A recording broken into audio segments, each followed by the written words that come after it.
Hello and welcome to Talking Baseball. It's Monday, February 20th, 2023. I got my recreational sports partner here with me. James Loney's on the show. Let's go. What's up, man? You ready for this? He's smiling right now. Hello and welcome to Talking Baseball. Like I said, you know him as the former major leaguer, Dodgers, Rays, a bunch of other dang teams. You're kind of just like me in that respect. But I know him as my rival coach at our Little League, my recreational sports partner. We're playing golf. We're playing tennis together. James Loney is in the building. Again, we're filling in for Jake and Jimmy, who are just frolicking naked on the beaches of St. Lucia right now. But we're here working. James, what's up, dog? What's up, man? Appreciate you for having me out here. I'm excited to have you on. Like I said, we've been spending a lot of time together after our playing careers have ended. You moved out here from Vegas, and we've just been like today, for instance, after this, we're going golfing. We played tennis yesterday. A lot of stuff. I tell people all the time, you got to find something to get that competitiveness out of you. Yeah. And I think you're kind of my guy. You beat me in tennis. I think I'm going to take you in golf today. Which one do you like better? Golf. It's been a process for me lately, right? I'm still trying to figure it all out. I will give you some credit for tennis. You're definitely stepping your game up. You know what I mean? I'm gonna take you in tennis every time. James is one of those tennis players that just gets to everything, and every once in a while he'll just smack one back at you. He's a very defensive player for the most part, and then he'll just get crazy on you, come to the net, and take you down. But this show, James, I don't know if you know this, it's called Talkin' Baseball, and we're going to cover some topics today. We're going to go over some of the rule changes. I want to get your take on the implementation of the stuff that's going to happen this year. We're going to talk about the Evan Drellich book and some of these quotes that are coming out about a Red Sox player naming some Dodgers players. It's a hell of a quote. And then finally at the end, I think we'll talk about youth baseball, where we think it's headed, what you should do if you're a parent, all that stuff. It's going to be a good episode. It's brought to you by SeatGeek. Beavers, why don't you bring it down for us? The show, as always, is brought to you by SeatGeek. Code Talkin gets you $20 off your first order. Red circle on the ticket means a bad deal, but they tell you about the good deals as well with a big green bubble on there. They give it a score. Very easy to use. You want to get a good score on the seat, so you're making a good investment. So yeah, easiest app in the world to use. Jake's really good at it. That's what we use every time we go to a game. And if Jake's really good at it, you'll be really good at it. SeatGeek. That's our litmus test for anything. If Jake can do it, we know it's easy enough for the masses to do it. So go to SeatGeek, get the green bubble, go to a game, go to a concert. We just had Valentine's Day last week. And you know what's a good gift is concert tickets. I need to go to some more live shows. I'm going to SeatGeek. I'm going to bring Olivia to some stuff soon. Let's get into it. There was a big conference call between the media and kind of everyone, and MLB hosted it, talking about these rule implementations, what they're going to do. It sounds like they're going to be really, really strict with it during spring training. And I was talking last episode about how you can liken it to a horse that needs to be broken. A lot of these guys in the big leagues haven't played with these rules. A lot of them have, but I would say like the upper echelon players haven't really played with these rules. And it's going to be an adjustment, and they're going to use spring training to really hone in on that. They're going to be calling balks. They're going to be calling balls and strikes, without having a pitch thrown. I think guys are going to be really mad. Jason Stark, I said last time too, he put out a really good article and basically said it's going to be a shit show in spring training. We have the shift being banned. We have the pitch clock. We have the bigger bases. We have the zombie runner, as we're calling it, in extra innings now right away. That's going to stay. Is there anything that jumps out to you in particular where you think it's going to have like the biggest effect on gameplay? I would probably start with the shift. I know, playing throughout the years, especially being a left-handed batter, like there would be so many rockets that I would either hit right up the middle or even to the pull side, and guys were just making plays, right? And that's tough. I remember hitting a line drive right over CC Sabathia's head, when he was pitching, and it's an out, so the shortstop's right over second base. And I don't believe the game was intended, to be like that. When the game was created, I don't think they were like, man, a line drive up the middle should be an out. So I'm for that. I do like that they are trying to implement some of these things, get some more offense into the game, get some younger viewers, hopefully, engaged. And yeah, I'm all for that. I think that's interesting. We kind of talk about that sometimes on the show. Like, what were people thinking when they invented this game? Why 60 feet, 6 inches? Why 90 feet? It all seems to work out really well. The one thing that I'm curious about, and this has kind of been talked about between different organizations. When I went to Minnesota, they were even talking about this. So we thought there was going to be a pizza sliced cutout in the infield where you couldn't be behind second base. Now, that's not true. It's just a straight line, and the shortstop has to be on the right side of the base and vice versa for the second baseman. Mm-hmm. So I think the ground balls up the middle are still going to be outs. And then we're still going to have guys shifted over into that 3 hole. So you might have a bigger hole, like kind of where the second baseman would typically play. And I'm talking about like a pull side for a lefty. Right. One thing they're talking about, and I heard this with the Twins as well, but apparently yesterday they said this is not going to happen. So you have to be on that side of the base as the pitch is released. After the pitch is released, you can go over there. So they're saying, are we going to see shortstops or second basemen time it up and be sprinting over there? Yeah. And they said, no, you can't do that. Okay. So I'm happy because that would be so stupid and it would make our sport look ridiculous if that was the case. Yeah, I know it'd be a lot of moving parts there. And, I think even new fans, right? If they're trying to get that engagement, they're watching the game, trying to figure out like, wait, when can he move or why can he move that far? You know what I mean? So yeah, I'm not a big fan of that. But actually even going back to like the shift thing where it's like, I always would see pitchers with 2 strikes and then let's just say the pitcher had 2 strikes on the guy, right? And then the coaches or whoever would still leave the shift intact. Mm-hmm. And a lot of times with 2 strikes, you're not going to put the ball, you're going to hit the ball that hard. Mm-hmm. So it's like they would hit a weak ball right through the shift. And I'm just like, if that shift wasn't there, that's an automatic out. So I think the pitchers actually will benefit from this, where it's like maybe you have the guys back in the normal positions where they kind of used to be. And it's, they're not getting frustrated that they jammed the guy and then now nobody's in that position. It's interesting. Another way that teams are going to try to circumvent these rules. They want that like shallow outfield in right field covered. That's what they want, right? For big bopping lefties. So people are saying, and again, I heard this in Twins camp too, like they're going to be trying stuff like this. I'm curious if they actually do it, bringing like basically creating a 2-man outfield and bringing one of the outfielders into that same position. You can do that. That's okay with the rules. Like there's nothing against that. Now that I guess it hasn't really happened in the minor leagues a lot, probably because, a regular routine fly ball might turn into a triple. Right. That's the thing. Yeah. So like, but I guarantee we're going to be seeing something like that this year. I bet the Rays will do something like that. The Astros will do something like that just to try it out and to see, hey, can we get away with, okay, for instance, the Twins, you got Joey Gallo, Byron Buxton, Michael A. Taylor. I don't know if they're all going to be in the outfield at the same time, but Michael A. Taylor and Byron Buxton can go get it with the best of them. Right. So like I'd spread them out in the gaps and say, Joey, go play, backup second base, rover or something like that. I don't know if we're going to see it, but I'd assume we're going to see it. Yeah, teams are going to try stuff, and then come the CBA again, the collective bargaining agreement. Hey, are we going to have to outlaw that now? You know what I mean? Like, there's always that that way of looking at it, right? It's like teams are going to try this, and then some guys aren't going to like it, and then is it going to work out, for the betterment of the game? I'm not sure. I mean, I think look at a guy like Cody Bellinger as a hitter. I know he's kind of gone down in average, and I feel like he's a pretty good hitter. I think he hit the ball the other way. So I think a possible, like the shift change this year may help him, right? I think he may get some more balls through the hole. He can hit the ball the other way. But a lot of times, a lot of fans or, people I'm sure you've talked to too, they'll be like, well, he should just hit the ball the other way. It's like, it's not that easy. Like a guy's throwing a 94-mile cutter in on your hands.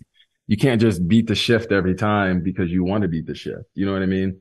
So I think that's, you hear some like people like real traditional, they're like, oh, we don't need to, we need to keep it like it is. It's like, oh, these guys are throwing harder than ever. The ball's moving more. Bullpens are nastier than ever. We're talking about like when they invented the game.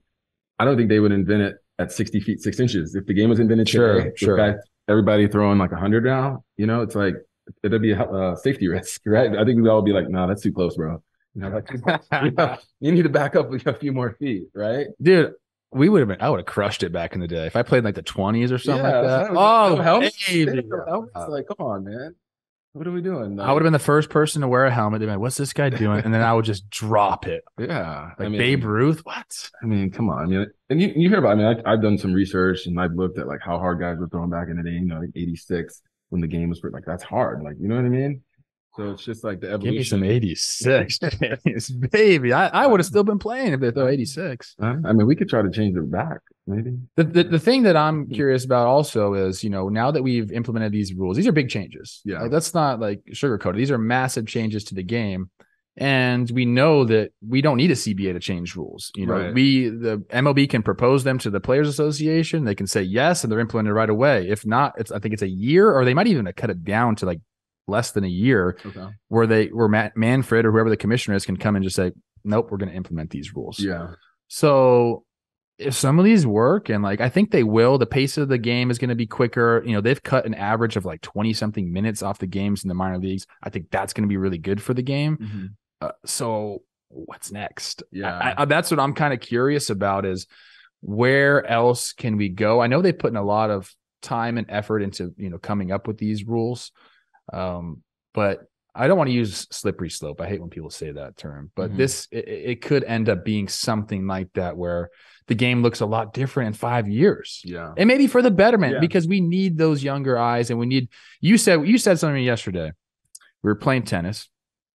And you said you're talking about the Super Bowl and your son. And what did your son say to you?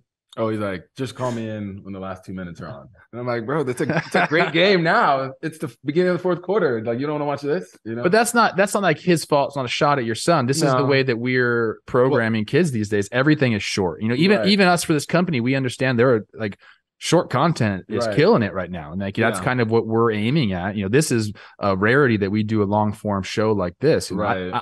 We have a decent demographic on this, but I don't think we got any 11-year-olds, you know, and that's kind of what we're looking for in baseball, is to get more eyeballs on the game. We have more options too. My son, like, oh, I'm going to go play this video game, or I want to do this. So it's like kids have more options these days.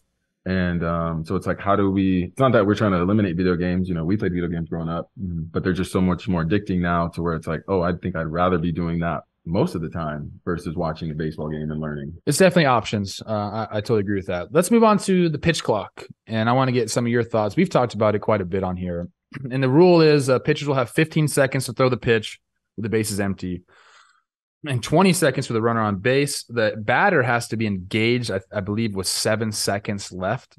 Now, again, Jason Stark's article calling this a shit show. I think this is going to be the shit show aspect of the new rule changes, because we have a lot of guys veteran guys, the stars of our sport, who haven't done this yet. And there are times in games, as you know, where you just need to think a little bit, especially as a hitter. You're like, dude, like, I need to like process the information I was given. I need to think about what his sequence is going to be.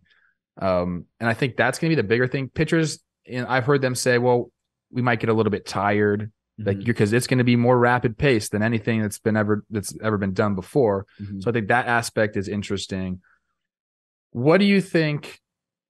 Do you think this is for the better of the game? Because you said you did play with it at AAA, and do you think it's going to affect the pitchers or the hitters more? Yeah, actually, I think it was an independent ball when I tried to keep hanging on there. But no, I didn't mind it there, but I don't think it was 15 seconds. You know, I thought it was either like 20 or 25. I felt like, you know, I think 15 is maybe a little minimal right there, right? I mean, I just feel like guys, you know, I think the biggest thing is maybe grip, you know, especially in like different climates where it's like, okay, I'm trying to throw a split finger and I'm trying to throw, you know, a nasty slider. And if they're not getting a great grip on it, it's like, oh shit, do I change my pitch? You know, do I just throw it? Like, what do we do? I mean, you know, I think, were we saying, can they even like delay can they call it timeout? Well, they can disengage from the rubber, and at the time will start again. But to combat that, we have the 3 disengagement rule. Got it. So now you're going to get rid of one of those. Now you can only pick off twice. And the second time you do that, you have to get the runner out, or he gets the extra base. So, right. Yeah, I'm okay with the idea of the pitch clock. I just don't know, like, timing wise, if this is the best number. I guess we'll see.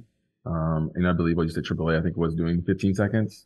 So, you know, I'm sure they've done their research. I'm sure they have the numbers and the data to back up the reasoning for this. I played with it and I ended up liking it. I think that will happen at the big league level. I think people will look back and be like, we should have done this a long time ago. I really believe this is one of those changes that everyone's going to like. Initially, we might get some fuss about it. Right. A point that was made in Jason's article was, the WBC is here. Yeah. So a lot of the big name guys are playing in that. Right. And in the WBC, these rules are not implemented. Right. So you're going to have a bunch of guys in spring training getting used to it. These guys will be coming back from WBC, and it's going to be an accelerated course for them. And I think that's when we'll see a little bit of like the eye rolling to the umpire, like the slumped shoulders going back to the dugout. Like, dude, what, Well, Mike Trout might hit one less home run this year. So I don't know. I think Mike's going to be just fine with all of this stuff. We'll be good to go. All right, and the disengagement rule, we'll quickly go through that. I mean, do you have any thoughts on that? Like 3 times, the third time, if you don't get them, they move. Do you think that's better for the game? What are you feeling about that? Yeah, I'm okay with it. I mean, like I said, the number, I thought was maybe kind of small at first too. Like maybe, I think sometimes you start with a higher number then work from there. But like you said, they must have the data to support it and think it's a good enough number. I do like the idea of the pickoff though, like trying to trick guys with different moves and stuff like that. So I don't think I'm a big fan of like the number 3 as being the max. I think I'd like to see it at 5 maybe, just because especially in certain situations, teams put in a new pinch runner, right, to try to win the game. And this guy has a really good pickoff move, but then, does he want to use it the first pitch, the second pitch, stuff like the strategy of it. Oh yeah. The A and B moves. Right. What's I don't know if you know this about this show, but I don't like pitchers. I really don't. They annoy me, dude. Like everything's about them. I've always said pitchers should be working on their pickoff moves like a lot more than they do, especially left-handed pitchers. Right, you should have a hold move, a hang move, if you will, that completely shuts down the running game. We saw Mark Burley do that. There's some lefties that do that. Everyone should do that. Yeah. Like you should work on it enough to do that, and they don't. Yeah. So like I'm okay with this. Like you guys aren't working on your moves anyway, so you get some BS move anyway just because the catcher calls it. Now we're gonna be putting more of an emphasis on like, dude, if you're trying to pick a guy off or hold him, give us your good move. Yeah. No, I pitched in high school and I love picking off guys. I was lefty, so I'd love hanging and kind of seeing what they're gonna do, doing the head movements and stuff like that. Just trying to toy at them. But yeah, I mean, I think pitchers need to work on that. Like you said, especially lefties, right? Yes. You shut down the game at first base. You can shut down the game at first base so many times, right? Because the ball hitting in the gap. Yeah. If that guy's holding closer, it's hard for him to score. You know what I mean? But if he's able to get a bigger lead or even steal on you on that one pitch, a double in the gap is probably going to score him. All we try to do defensively in the big leagues, to get your numbers up is to avoid extra base hits. Right. That's why they'll give you the bunt or give you a base hit because on first base, it doesn't really matter. Right. Once you get in the second base, things change. So that's, if you're a freaking pitcher, how could you not want to keep people on first base? I never understood that. The guys that have a 1.5 or 1.6 to home plate, I'm like, dude, you have to figure it out. And some guys don't. I think sometimes they think, well, I'm in the big leagues and, these guys are so good at these runners. It's almost like, I don't think they're confident in their moves. I think they're like, oh, these guys will be ready to get back, or they know how to read me. So I think they're like, I'm just going to focus on the batter, right? Like my job is to get the batter out. I think that's like their thought process behind it. Yeah, it is. It is. But at the same time, if you can get the guy out at first, why not? But dude, you can only think about one thing at a time. That's what I'm saying about pitchers, bro. Like, come on. Especially they don't even have to hit anymore, like at all. Yeah. Maybe we'll see more pickoffs now then. Because they can focus on that. I sure hope so, man. It'd be one of my first. If I became a manager, it'd be one of the first things I implemented on my team was all you fucking pitchers are going to go work on your pickoff moves. Yeah. It's going to win us games. What do hitters have to do in spring training? We got to work on everything. Run bases, bunt defense, defense, hit like everything. But the pitcher's like, I'm going to throw a bullpen and go fishing or go golfing. Golly. I think you're just jealous of their golf game. Maybe. Golf 4 days. The starters get the golf 4 days a week. The rest of the stuff here, I don't really care about. The new base sizes, like it's supposed to help, base stealers and all that. Whatever. Position players pitching. I'm glad they kind of got rid of that. Really? See, they didn't get rid of it. You want it? Why? That was a pitcher. Oh no, it got too much for me, James. Now, like, there's only certain times where people can pitch. They have to be down a certain number of runs. In extra innings. What is it, Beavers? I believe it's in extra innings. Winning team up 10 or more, losing team down 8 or more. Or like teams the last couple of years have started getting like If they're down 5 or 6, they're throwing a position player out there. Not about that life at all. It was gimmicky became boring. and cute for a little bit, but when you start to see it over and over again, it's not cute anymore. They killed it. Is that what you're saying? It's just And selfishly, I'm 2 for 2 with 2 homers position players pitching. So I'm the greatest player to ever play the game against position players pitching. So I think my numbers are going to be intact forever now. I'll have that crown. Beavers, I think I need to get a plaque for that. Why don't you tell Jimmy and Jake when they get back from frolicking naked together to get me a plaque for that? Yeah, we can get you another plaque. You mark that for me? I think you might have to have a minimum number of at-bats to qualify. 2's good. 2's good. Move on to something that a lot of people have been in my mentions on social media. Evan Drellich, he is a writer for The Athletic, and him and Ken Rosenthal, they had the article about the Astros back in the day. Now he's written a book. It's called Winning Fixes Everything, How Baseball's Brightest Mind Created Sports' Biggest Mess. And in this book, there's a quote from a Red Sox player, I believe. And in that, he talks about Jock Peterson running back during a playoff game, going into the video room, asking if they had the catcher's signs yet. Now, there was an MLB official in there, and basically he was saying, look, they were cheating and nothing happened to them. Now, my understanding, and I'm sure there are people who think that the Dodgers, the Red Sox, the Yankees were all doing the same thing as the Astros. Now, I got to be honest with you, I have never heard that. Mm-hmm. For what the Astros were doing, signs in real time, relaying them to the batter. They're the only team that I know that was doing that. And I've talked to a lot of different people. We both played for a lot of different organizations. I never encountered that whatsoever. I will say, if you're going back looking for signs that the catcher's giving and decoding them using video, that's a tale as old as time for baseball players. And I think as an organization, if you weren't doing that and you weren't looking for tips on a pitcher using the video room, then I don't know what you were doing. You still have to go out there and get on base, get to second base, and relay the signs. And people want to think that baseball players just cheat all the time. We would try to get the pitches from the catcher, his signals, whether that's, second sign, shake first, outs +1, whatever it could be. If they were using dummy signals, you try to get them, you try to get on second base, and you try to relay them. But throughout a season, how many times did that happen for you?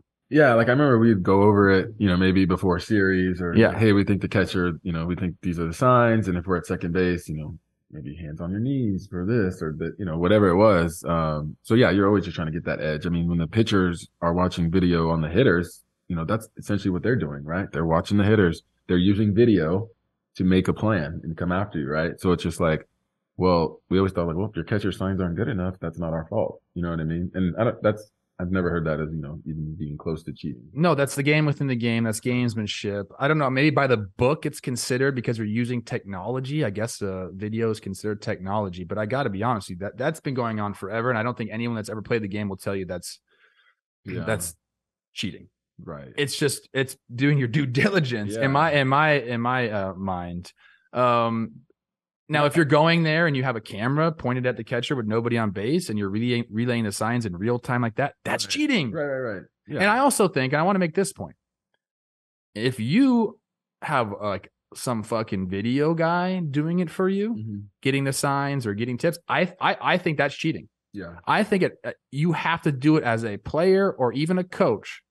They have to be the ones doing it. If you have some software program, if you have someone that you hired, some outside firm or counsel, whatever it may be, to do that for you, then I do believe it's cheating. It has to come from the team. The game is played by the players and it's coached by the coaches. So they have to be doing this stuff. If it's someone else, then I look at it in a different light. Is it the same as the Astros and relaying those signs? Right. No, it's not. That's on a whole different level. And I will say again, I don't know of any other team that was doing that. Now, if someone does and they want to come forward and say it, I'll look at that team the same way that I do as the 2017 Astros. But until then, this looking for the signs from the catcher, going back and trying to decode them, that's been going on forever. And I'm sorry, I can't put it on the same level as that. No, I mean, I've talked to pitchers about this too, and it's look, if our signs aren't good enough, tip your cap to you, right, for stealing them. I don't think,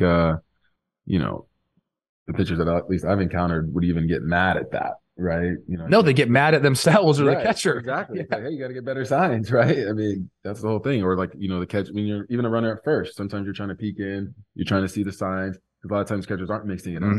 So it's either like, all right, well, you might need to not just put one finger down anymore, especially if you have a real alert base runner. There were some days back then when that happened. Like you get on first base. I never did this. I wasn't good enough to do this. It's very hard. Like again, people think that baseball players just like cheat all the time. Dude, like go ahead and try to get the signs from first base. It's very difficult. Then you have to worry about getting picked off. That's another thing, yeah. But nowadays the catchers are so aware of everything. There's no way around. They got their knees all pointed different angles. They know how to like get in those positions. But if again, let's get into it. If a catcher's got his legs open, he's not covering his signals, and nobody's on base, and the first base coach can see, and he relays them to the batter, that's not cheating. No, that's game within the game. That's gamesmanship. Right. There is a line, and I don't know if it's like a hard line somewhere. I think you'd have to just ask me about different instances. Yeah. But there's a line where it goes from gamesmanship to cheating. And I don't think, using video, which is readily available to everybody before the game, to decode the signs from second base, I don't think that crosses the line. No, I don't think so. I mean, like you said, it's either the guy's going to be out there at second trying to see the signs and pick them up or relay them, or you said, well, we're just watching the video and being like, oh, look, there it is right there. I mean, we're supposed to not use what we saw, you know what I mean? So yeah, no, I think we're good with that. Yeah, like I said, if someone comes out and says, hey, these teams were doing it differently, then we'll talk about it then. But until then, like this quote and everything, to me, it doesn't change much, man. And honestly, I can't wait to get to the day where we're like, don't have to talk about this shit anymore, because we talked about it a lot. And it was obviously a massive story in our sport.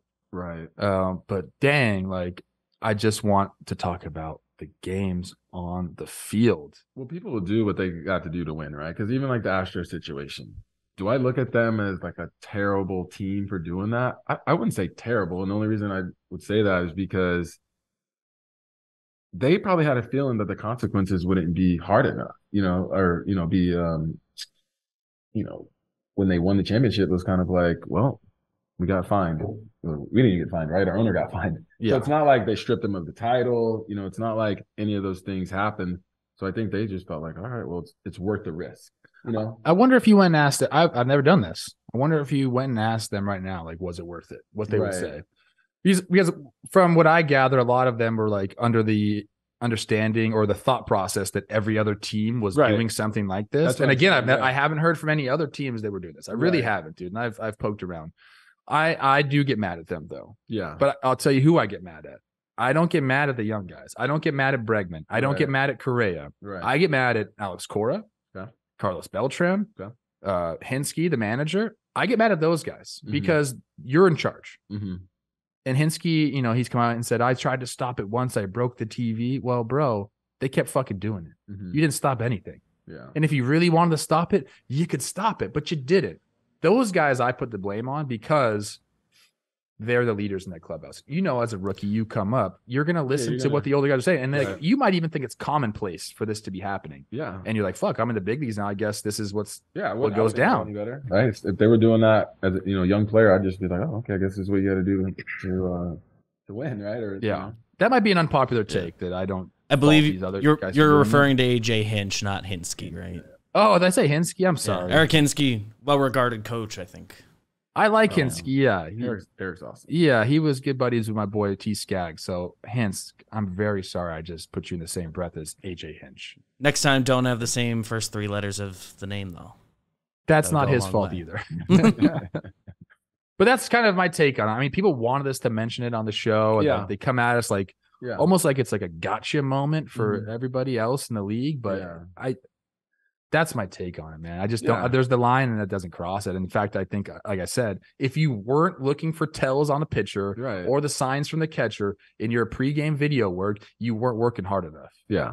No, I mean, that was always the goal, right? It's like, it's already hard enough to hit a baseball. It's already hard enough to get a hit. Like, I mean, I don't know any other sport where it's like you could do everything right? You hit the ball hard, but you still get out. You know what I mean? So it's like, it's such a game of failure as a hitter where you're like, you know what?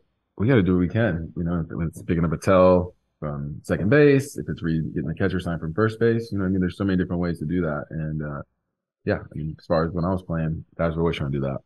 Always, bro. I love picking up the pitcher, man. You know how I feel about pitchers. Exciting. You know how I feel about pitchers. Oh, I know now. You know now. We'll talk about it more. All right, let's end this show on a more jovial note, not so solemn. You and I both coach against each other at a Pony League baseball facility. I'll try not to name it, although I probably have named it on the show before. I kind of want to get your thoughts on youth baseball, where it's going with travel ball, you know, kind of like the decimation of a lot of these community leagues that's happening. Mm-hmm. Where are you at with all of that? Because we have a lot of people that listen that have young kids that play ball and they're going through this. I get this question asked about me all the time. Like, what should we do? Should we be giving lessons? Should we be doing travel ball? Should we be doing your community league? Like, where do you stand on all that? Yeah, I mean, you know, in 2023, I mean, there's so many travel leagues. There's so many teams. You know, I do believe it's a bit diluted right now. I mean, you know, some of these are, you know, just money makers, right? In a way, you know, and some are really great. So it just kind of depends, you know, where you're at. For me personally, you know, with my kids, I always just want to keep them at the lower level as long as I can. And then I feel like once they outplay that league, then I think, okay, you know, let's just say like if I feel like they're in the top, you know, 5 players of the league, then I feel like, all right, maybe it's time to put them in the travel league where they can see the new competition and then they don't get cocky or feel like, oh, I'm the best player. And like, yeah, in your league, let's go see what's around the city. And I'm okay with that, you know, but as far as like having to do it at such a young age, like before 10, you know, I don't think you have to do it. I think what you really have to do is get the reps, whether it's at home, whether it's going to take lessons, you know, doing that work is really what's going to make you a better player. And it's not necessarily what travel team you're on or what pony league you're in, as far as like developing. Yeah, I agree with that. Like right now, I tell my players that all the time and my parents. I said, we're going to get a bunch of reps in. We're going to take ground balls every practice. Yeah. We're going to throw in fly balls. We're going to run the bases. We're going to take swings. Eventually, you need that better competition. Yeah. But right now, we're learning fundamentals at this age. I'm talking our younger sons, or my son and his younger son are 7 and 8 or 7. They're both 7. Yeah. So I think at this point, it's really about fundamentals, teaching them, and having fun, making them fall in love. Right? Yeah, yes. I'll be here all day. I love you. Well, actually, we're almost ending the show. Okay. Well, I'll be with you later today. That's true too. So I think that's a good point. Is, you know, if you are watching this, go let them have fun. Like let them fall in love with the game, and then, you know, like there's plenty of time for like the increased competition. Do you have like a favorite drill that you do with your kids that you think that have helped them more? Like, I'll give you my example while you think. Okay. When I was growing up, my dad never let me use a big barrel bat. Okay. Always a skinny barrel bat until I got into high school. Okay. And then his favorite thing to do with us was we had like a small like metal aluminum pipe that was about this big around, smaller than that, and we'd hit the golf ball wiffle balls with it. Okay. So it was really like implementing barrel accuracy and like hand-eye coordination and stuff like that. And I really believe that helped me as a hitter, you know, as I was progressing, you know, in youth and then into my profession. Right. Do you have something like that you do? So we have, you know, I'm really big on defense, you know, especially just with, you know, this level that we're at with our younger kids, and, you know, everybody wants to hit, right? I'm like, no, we'll get those reps in. But like, I like to do this throwing program with them where we either point our throwing, let's see, I guess it's our glove. I'm a lefty. You are a lefty. I'll just show up for lefty then. Okay. This would be my glove side. Yep. And I like to point the elbow towards the other person I'm throwing to. Like that? Right. Or sometimes you could say point the glove, but I tell kids that and they kind of swing out sometimes. So I like to say point their elbow towards their target, towards the chest, and keep them in line. You know, I like that. That's like a big thing that I like to talk to them about and have them really think about it. Cause like kids at that age, they're like, I put my elbow up, but they're not really thinking. It's like, no, think about where your target is, focus, you know, get in line and make a good throw. Cause, you know, I always tell them, it's like, hey, you can make a great play on defense, but if you can't make a throw, it doesn't really matter. So we're going to keep you guys up to date on the standings of our division. You're the Cardinals. I'm the Diamondbacks. I'm always the Diamondbacks. I don't know how that started, but go Snakes, babe. We play for rings in the desert. Evan Longoria, Diamondback. What do you think Madison Bumgarner is going to do with the pitch clock? What the fuck is Matt Bumgarner? He'll get a couple more fights. I have two things I want to end on. One, who's going to have the biggest problem with all these Yeah. rule changes? Who do you think? One particular player. One player? Yeah. You probably did name it right there. I feel like what's the other guy? I feel like he's getting a little salty about certain things on the Scherzer? No, what's the other guy? I feel like he would. Sorry, like Scherzer. Robbie Ray. I feel like he wouldn't like. Oh, it. Robbie I feel like Ray. he wouldn't like it. I don't know. Just from watching him, I don't think he's gonna. Biebers, you got I one? don't know. Ooh, Robbie Ray is good. He could be a little ornery. Off the top of my head, let's say Scherzer makes a little bit of a stink once. It's all pitchers. Pitcher. I'm trying to think who's like a really hitter? ornery hitter What that's about like a just hitter? pissed off all the time. Soto said he's already working on making the shuffle quick. Hitters don't have the luxury to be mad because we're always kind of like sad. What about 'Cause Josh we're all- Donaldson? Oh, that's a good one. Maybe Josh Donaldson. Oh, yeah. That is a good one. Josh might have a problem with this, but also he understands like I'm not trying to strike out on some fucking no pitch. Right. I think hitters are going to be okay with it and get into the groove. Mine was Mad Bum for sure. Yeah. Mad Bum might be just mad at it and just like, this is stupid. I mean, he gets mad when a guy swings 3-0. So. This is dumb. What do you want to? That's the best pitch in baseball. What do you want me to do? All right, 3 rapid fire questions for you. Okay. All right, let's go. Let's do it. I got to get in my head right now. Okay. Bam. Doja Cat or Dua Lipa? Ooh, Dua Lipa. Okay. Sushi or tacos? Sushi. AL East or NL East? Better division this year. AL East. AL East. We're a freaking coastal elitist pod. That's going to do it for today. Biebers, hit the freaking music. Appreciate you guys checking us out. Go show James Loney some love on his socials. He's a stud. I'm gonna beat him at golf though today. Jake sucks. Gotta keep the ball low today. TPPs have started. Check those out. TPPs are out, people. Go check what we said about your favorite team and tell us why we're wrong. Because we love. Tea time in 15 minutes. You didn't even make it. 25 minutes. Peace out, guys. We love ya.